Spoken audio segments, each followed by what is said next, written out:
The Verdant Utopia Accord. Chapter 1. The Steel City. The congressman from Oregon's 7th Congressional District, Dick Greenleaf, sat on the dais in a grand ballroom, adjusting his tie as he silently cursed the malfunctioning air conditioner.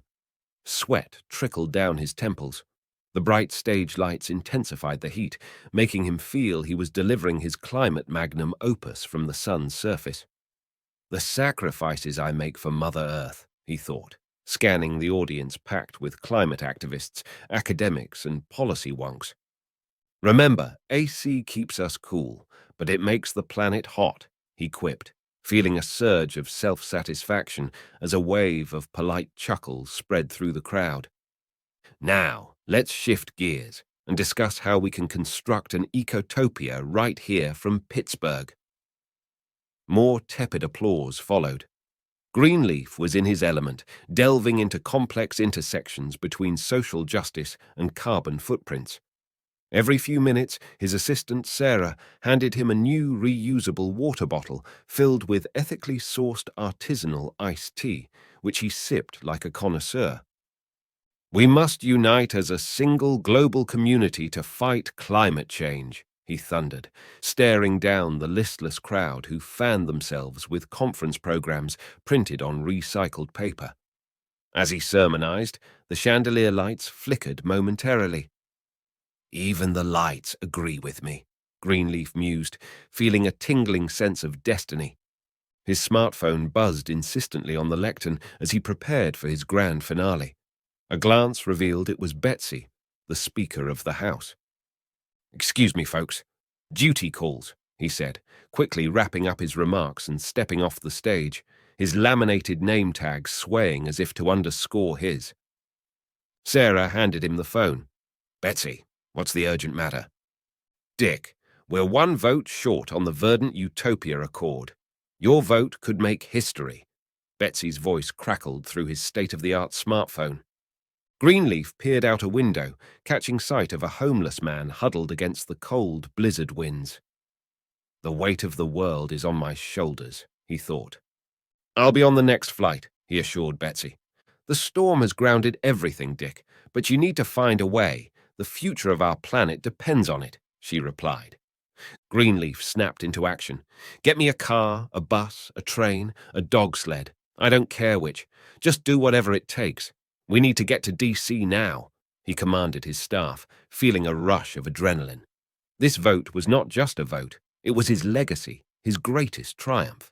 He couldn't afford delays, especially not for something as trivial as the weather.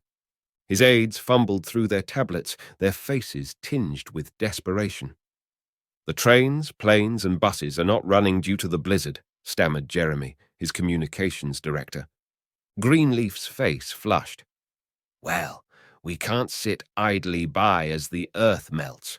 Find me some transportation, pronto."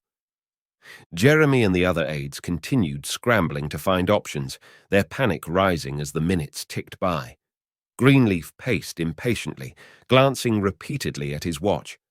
Finally, after nearly half an hour of futile searching, Jeremy perked up. "An electric car. It's green, efficient, and the perfect solution." A smile broke across Greenleaf's face. "Brilliant! Let's hit the road." As Greenleaf briskly exited the hotel, he bypassed a table piled high with sustainable swag, reusable water bottles, fair trade snacks, and artisanal vegan gift bags. "No time for that," he thought. "I have a world to save." "To DC, and step on it," Greenleaf ordered as he hopped into the waiting electric car, his eyes set on the horizon, his soul alight with the fires of change. "Today, we make history." And with that, Greenleaf set out on a journey that he believed would change the course of history, a pilgrimage fueled by lofty dreams and the highest of hopes. Chapter 2. The Road to Empyrean. The electric car hummed down the interstate, a shining beacon of sustainability on a highway filled with gas guzzlers. "Once this bill passes, the era of fossil fuel will end," Greenleaf mused aloud, almost as if he were narrating his own biopic. The driver, a man named Mike, who'd been nodding along to Greenleaf's podcast on reducing carbon footprints, forced a smile. "That's the dream, sir." Greenleaf looked down at his lapel, adorned with an intricate arrangement of 43 pins, each advocating for a different environmental or social justice cause. He felt like a walking billboard for righteousness. As the car continued its journey, the temperature in the vehicle seemed to drop, prompting Greenleaf to bump up the heat. Ah, the beauty of electric heating, he thought. Suddenly, the dashboard lit up like a Christmas tree. Warning lights, alarms, the works. The car decelerated as Mike frowned. "Battery's dead, Congressman. Cold weather drains it faster." A wave of panic washed over Greenleaf. "Isn't there a solar farm or a windmill around? Something, anything?" Mike shook his head. "The closest charging station is 30 miles back." Greenleaf held onto his reusable water bottle, his gaze sweeping the surrounding area for some solution. Eventually, they stumbled upon a farmer's property equipped with a diesel generator. They used it to recharge the car's battery before gratefully re-entering the highway. Back to saving the world, Greenleaf thought as they accelerated into the distance. But the universe had other plans. As they crossed into Maryland, a sea of brake lights greeted them. "Must be an accident," Greenleaf mumbled, squinting ahead. But as they drew closer, he realized the roadblock was a climate protest. Hand-painted signs reading, "Green jobs now," and "Pass the Accord," filled his vision. My people, he thought. Sensing a PR opportunity, Greenleaf hopped out of the car. "Fellow Earth warriors, I'm en route to DC to make your voices heard." A protester, clutching a sign made of recycled cardboard, looked skeptical. "Prove it." Seizing the moment, Greenleaf had an epiphany. "Film me promising to vote? Yes. Then you can hold me accountable." Phones popped out, recording his pledge, a digital handshake sealed in the cloud. The crowd roared in approval as Greenleaf climbed back into the car, his social media notifications already exploding. Victory is within reach, he thought, but victory is a fickle mistress. A police car's flashing lights interrupted his reverie. An officer approached, his face stern. License and registration. After the driver complied, Greenleaf listened as the officer explained, "This vehicle's tinted windows exceed the state's legal limit." Greenleaf was baffled, but the tinting helps reduce the need for air conditioning, thereby saving energy. The officer remained unfazed. "Law's the law. Window tint can't exceed a certain percentage." Sensing the clock ticking on his historic moment, Greenleaf interjected, "Officer, I need to get to DC urgently. I'm the deciding vote on a bill that could change our environmental future." For a moment, the officer seemed to weigh the situation. Finally, he tore up the ticket. "Go on, but make sure these windows are compliant by New Year's." As they resumed their journey, Greenleaf felt the nuanced challenges that come with making sweeping changes, each small compromise a reminder of the complex road to progress. Back on the road, Greenleaf pondered the complexities of systemic change. Even when you're on a divine quest, bureaucracy can still trip you up, he mused. But there was no time for philosophical detours. The capital was within sight. As they rounded the final bend, the car sputtered, and then silence. The dashboard flashed another dreaded battery warning. "Damn it! We should have gone for the extended range!" Greenleaf yelled, his frustration boiling over. He stepped out of the car, thumb extended, but the parade of SUVs and trucks zoomed past, ignoring him.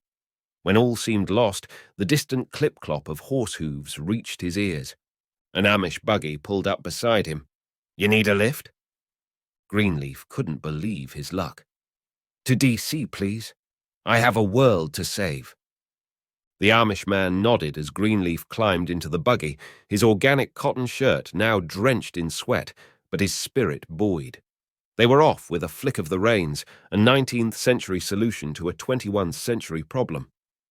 As the Amish buggy carried Greenleaf closer to his destiny, the Capitol dome shone like a beacon in the distance, a reminder of the monumental moments that lay ahead.